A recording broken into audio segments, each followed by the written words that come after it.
നല്ല മുഹൂർത്തങ്ങളെ ഓർത്ത് ദൈവത്തിന് സ്തോത്രം. ഈ പ്രഭാതം ദൈവം നമുക്ക് തന്നിരിക്കുന്ന ദാനമാണല്ലോ. ദൈവത്തിൻ്റെ അനുഗ്രഹിക്കപ്പെട്ട ഈ നല്ല ദാനത്തിന് സ്തോത്രം ചെയ്തുകൊണ്ട് നിങ്ങളേവരെയും ഞാൻ വന്ദനം ചെയ്യുന്നു. നമ്മുടെ ജീവിതത്തിൽ ധാരാളം കഷ്ടങ്ങൾ നമുക്കുണ്ട്.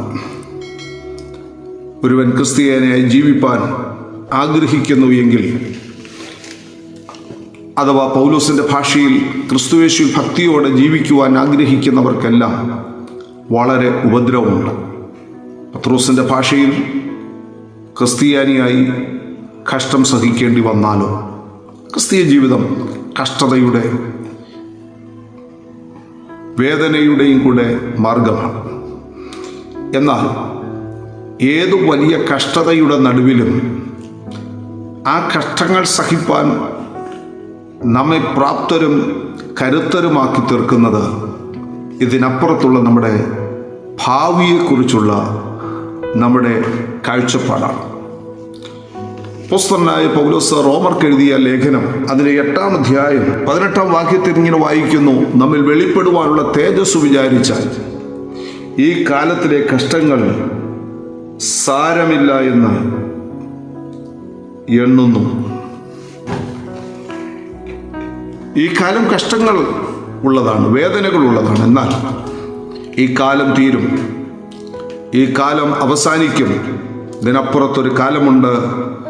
ആ കാലം ഒരു തേജസ്സിൻ്റെ കാലമാണ്. പ്രിയരെ, ഇന്നത്തെ കഷ്ടങ്ങൾ സാരമില്ല എന്നെണ്ണുവാൻ ഒരു ഭക്തന് സാധിക്കുന്നതിൻ്റെ കാരണം വരുവാനുള്ള തേജസ്സിനെ കുറിച്ചുള്ള അവൻ്റെ അറിവാണ്. ആ തേജസ്സിനെ കുറിച്ചുള്ള ചിന്തയാണ്. 1 കൊരിന്ത്യർ 15-ാം അധ്യായം നമ്മൾ പരിശോധിക്കുമ്പോൾ, നമ്മുടെ ഈ ശരീരം ദ്രവത്വത്തിനും ക്ഷയത്തിനും വാട്ടത്തിനും മാലിന്യത്തിനുമൊക്കെ വിധേയപ്പെട്ടതാണ്. ഇത് മൺമയമാണ്. ഈ ശരീരം മർത്യമാണ്. എന്നാൽ അതേ അധ്യായം നമ്മളെ പഠിപ്പിക്കുന്നു, ഈ മൺമയമായത് വിൺമയമായത്, ഈ മർത്യമായത് അമർത്യമായത്, ഈ ക്ഷയവും വാട്ടവും മാലിന്യവും ഒക്കെ ഉള്ളതായ ശരീരം തേജസ്സുള്ള ശരീരമായി മാറ്റപ്പെടും. ഒരു വലിയ രൂപാന്തരം നമുക്ക് സംഭവിക്കും എന്ന് പറയുന്നു. അപ്പോസ്തലനായ യോഹന്നാൻ തൻ്റെ 1-ാം ലേഖനം 3-ാം അധ്യായത്തിൽ പറയുന്നു, നമ്മുടെ കർത്താവ് മടങ്ങി വരുമ്പോൾ നാം അവനെ താൻ ഇരിക്കുന്നത് പോലെ തന്നെ കാണുന്നതാകൊണ്ട് അവനോട് സദൃശ്യന്മാരാകും. അതെ, ഇന്നത്തെ ഈ കാലം തീരും.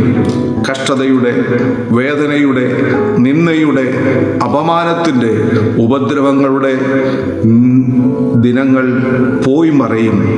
തേജസ്സിൻ്റെ ഒരു നല്ല കാലം വരുന്നു. ക്രിസ്തു തുല്യരായി മഹത്വരൂപികളായി രൂപാന്തര ശരീരത്തോടെ കർത്താവിനോടൊപ്പം നമ്മൾ വാഴുന്ന ഒരു നല്ല കാലം നമ്മുടെ മുൻപിലുണ്ട് എന്ന് നമുക്ക് ധൈര്യത്തോടെ വിശ്വസിച്ച് പ്രത്യാശിച്ച് ഈ കാലത്തിലെ കഷ്ടങ്ങൾ സാരമില്ല എന്നെണ്ണിക്കൊണ്ട് മുന്നേറുവാൻ ദൈവം ഏവരെയും പ്രാപ്തരാക്കട്ടെ. യേശു ക്രിസ്തുവിൻ്റെ നാമത്തിൽ നിങ്ങളെ അനുഗ്രഹിക്കുന്നു.